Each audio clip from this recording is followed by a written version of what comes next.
Hi guys! Ito na po yung conversation ng isang siguro kaibigan ito ng waiter at meron din na conversation ng netizen. Anyway, hindi natin ipapakita yung kanilang identity. Pero dito tayo magsimula. May two sides of the story daw. Close daw sila ng waiter. Yun yung una kasing istorya. Kaya pala. So, ito yung screenshot. Nakaka-open ba ginawa ni Alex? Ang tanong ng isang kaibigan siguro na itong waiter. At ang sabi ng waiter, oo tol, napahiya ako. Ala lang talaga or wala lang talaga akong magawa. You see? Nasanay kasi tayo na, di ba, walang magagawa. Lahat po tayo dapat may magawa. Maraming kumakampi, maraming naawa dun sa waiter. Pero alam mo, mas naging kahanga-hanga sana etong waiter na to kung ora mismo may ginawa siya. Ora mismo umalma siya.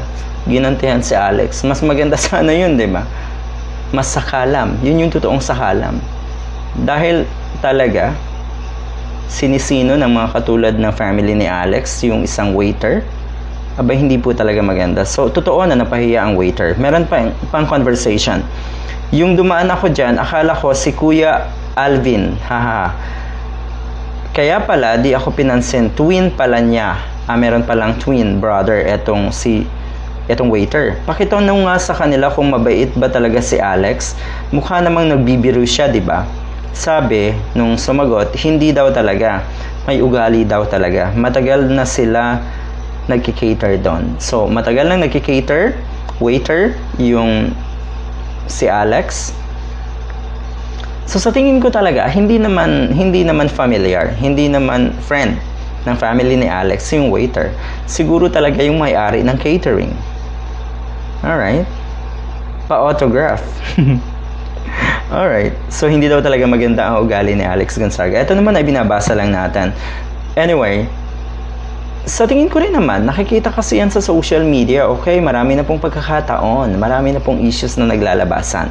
At hindi na to tungkol sa pagiging kapatid niya ni Tony Gonzaga at pagiging supporter ni Marcos Jr. naman, si Tony Gonzaga. Hindi na po to about sa issue na yon. Wala na pong connection. Ang i-focus po natin ay yung ginawang yon ni Alex Gonzaga na dinipensahan ng napakaraming pulangaw. Okay? Talaga? Gusto nyong ipaintindi? Gusto nyong maging normal? Yung mga actions, yung mga pambabastos na ganon? Abay, matindi. Matindi yung naging impact nung dating presidente. Alright? Nung nakaraang administrasyon na ipinaintindi sa napakaraming diehard na okay lang magmura, okay lang mambastos sa public at syempre sa social media. Yun yung napakalaking pagkakamali talaga.